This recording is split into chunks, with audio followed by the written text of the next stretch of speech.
నమస్తే, welcome to Suman TV. నేను Girija. Piles ఈ జనరేషన్ లో చాలా మందికి ఏర్పడుతున్న సమస్య. అది లేడీస్ అవనివ్వండి, జెంట్స్ అవనివ్వండి. ఇప్పుడు అలాంటి ప్రాబ్లమ్ సాల్వ్ చేసే ఒక సెంటర్ దగ్గరికి వచ్చేసాం. అదే doctor Sarajas ayurvedic anorectal centre. So ఇక్కడ డాక్టర్ వెంకటేశ్వర్లు గారు ఉన్నారు. So MS ayurvedic.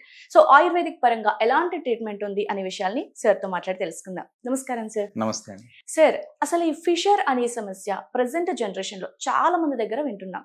సో అసలు ఏంటి ఫిషర్ అనేది? సో మలద్వారంలో జనరల్ గా చాలా రకాల సమస్యలు ఉంటాయి. పైల్స్, ఫిషర్, ఫిస్టులా అని, యానల్ పాలిప్స్ అని, కాన్స్టిపేషన్ అని, ఇట్లా చాలా రకాల సమస్యలు మనకి మలద్వారంలో కనిపిస్తూ ఉంటాయి. ఫిషర్ అనేది చాలా కామన్ గా కనిపించే సమస్య అన్నమాట. చాలా మంది వాటిని చూసి, అంటే దాంట్లో వచ్చే లక్షణాలను బట్టి చాలా మంది ఏమనుకుంటారంటే అవే పైల్స్ అనుకుంటా ఉంటారు, అదే ఫిస్టులా అనుకుంటా ఉంటారు.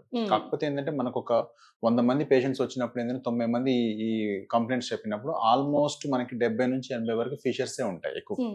సో ఫిషర్ అంటే ఏంటంటే మనకు ఎట్లయితే కాళ్ళ మీద పగుళ్ళు ఏర్పడతాయో, ఏర్పడి మనకు చిన్నగా రక్తం రావడం కానీ పెయిన్ అని ఉంటుందో, అదే విధంగా మలద్వారం లోపల గోడల మీద కూడా ఒత్తిడి ఏర్పడినప్పుడు అక్కడ కూడా సన్నని చీలుక అనేది ఏర్పడుతుంది అనమాట. దాన్నే ఫిషర్ అంటారు. సో ఆ విధంగా మలద్వారం లోపల గోడలలో ఏర్పడుతుంది కాబట్టి దాన్నే ఫిషర్ ఇన్ యానో అంటారు. సార్, మరి ఫిషర్ అనేది అసలు ఎందుకు స్టార్ట్ అవుతుంది బాడీలో?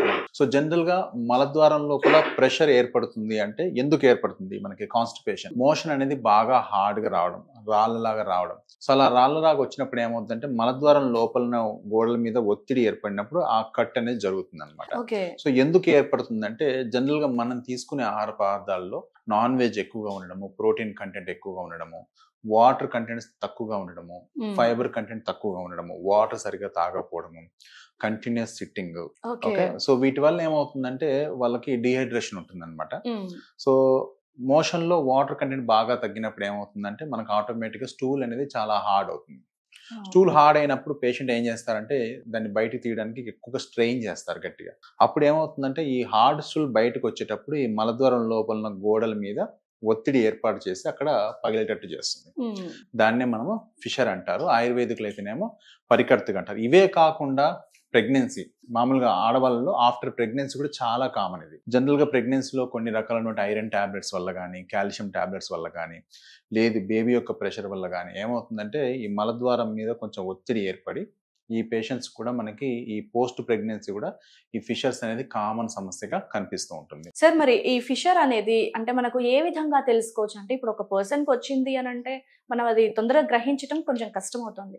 సో దాని లక్షణాలు ఏ విధంగా ఉంటాయి, మనం దాని ఫిషర్ అని ఎలా తెలుసుకోవచ్చు? లక్షణాలు ఎలా ఉంటాయంటే ముఖ్యమైన లక్షణం వచ్చేసి మోషన్ వెళ్ళేటప్పుడు సివియర్ గా కట్ చేసినట్టు పెయిన్ రావడం, అంటే గ్లాస్ తో కోసినట్టుగా పెయిన్ రావడము. దాని తర్వాత మంట అనేది ఒక 1 hour 2 hours, కొందరు పేషెంట్స్ లో సాయంత్రం వరకు కూడా కంటిన్యూస్ గా పెయిన్ ఉంటుంది, మంట ఉంటుంది అనమాట. సో ఇది మెయిన్ ఫిషర్ యొక్క లక్షణము. ఇదే కాకుండా కొందరికి ఏమవుతుందంటే ఎక్యూట్ గా ఉన్నప్పుడు మోషన్ మీద గీతలాగా బ్లడ్ వస్తుంది. పైల్స్ కి ఫిషర్ కున్న డిఫరెన్స్ ఇది. పైల్స్ లో ఏమవుతుందంటే బ్లీడింగ్ అనేది ఎప్పుడు మోషన్ మీద గీతలాగా రాదు, పైల్స్ లో ఇలా దారలాగా పోతుంది. సో ఈ విధంగా ఉంటుంది. దీంతో పాటు ఆ మోషన్ వెళ్ళాలంటే భయం వేస్తూ ఉంటుంది వాళ్ళకి. రోజు మార్నింగ్ మోషన్ కి వస్తుందంటే ఇంకా వాళ్ళు ఏం చేస్తారంటే కట్ అవుతుందనే ఉద్దేశంతో సరిగా ఫుడ్ తీసుకోరు, బయట ఫుడ్ తినాలన్నా భయం వేస్తూ ఉంటుంది వాళ్ళకి. దానివల్ల ఏమవుతుందంటే బాగా వీక్ అవుతా ఉంటారు. ఈ విధంగా మనకు ఫిషర్ యొక్క లక్షణం ఉంటుంది. అంటే ఫిషర్ అనేది సింగిల్ టైప్ లోనే ఉంటుందా లేదంటే వేరియేషన్స్ ఏమైనా ఉంటాయి? చాలా ఉంటాయి. మనకి for example acute fissures, chronic fissure అని 2 రకాలు ఉంటాయి. ఎక్యూట్ ఫిషర్ అంటే పేషెంట్ కి రీసెంట్ గా ఏర్పడ్డది, 6 వారాల్లోనే, సంవత్సరంలో ఇప్పుడే ఫస్ట్ టైం ఫేస్ చేసినప్పుడు దాన్ని ఎక్యూట్ ఫిషర్ అంటారు. దాంట్లో లక్షణం ఎలా ఉంటుందంటే పేషెంట్ కి ఓన్లీ మోషన్ మీద గీతలాగా బ్లడ్ వచ్చి కొంచెం కట్ చేసినట్టు పెయిన్ వస్తుంది, బట్ బయట స్కిన్ లాగా పెరగడం కానీ అట్లాంటి లక్షణాలు ఏముండవు. అంతకు ముందు కూడా ఎప్పుడు ఫేస్ చేసి ఉండరు. సో ఒక 6 to 10 weeks లో కానీ ఫస్ట్ టైం వచ్చినట్లయితే దాన్ని మనం ఎక్యూట్ ఫిషర్ అంటారు.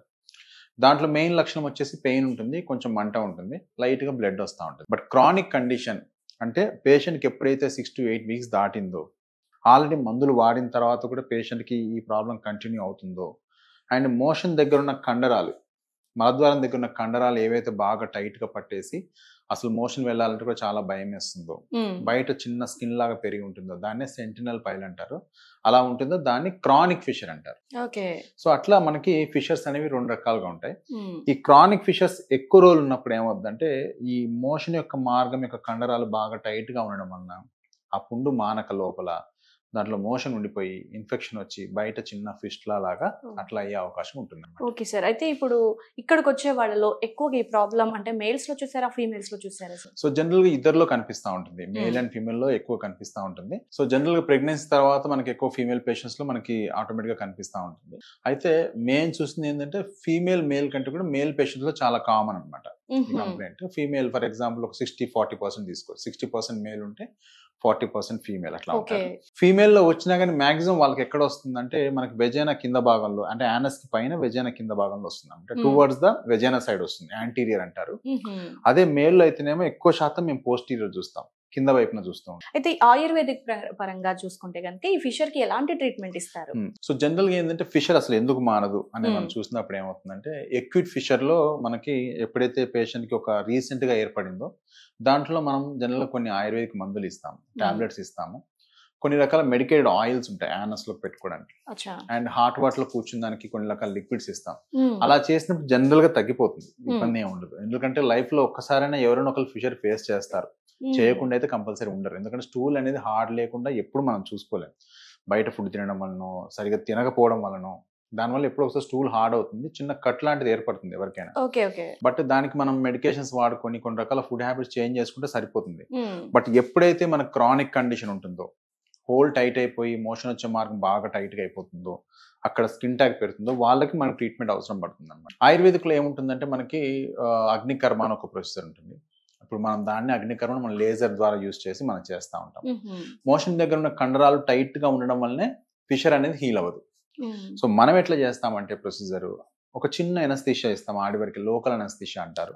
స్పైనల్ ఎనస్థీషియా నడుముకు మత్తు కానీ ఒళ్ళంతా కానీ ఇవ్వాల్సిన అవసరం లేదు, అంతవరకు చిన్న బ్లాక్ ఇస్తాము, ఆ ఏరియా వరకు నంబ్ అయిపోతుంది.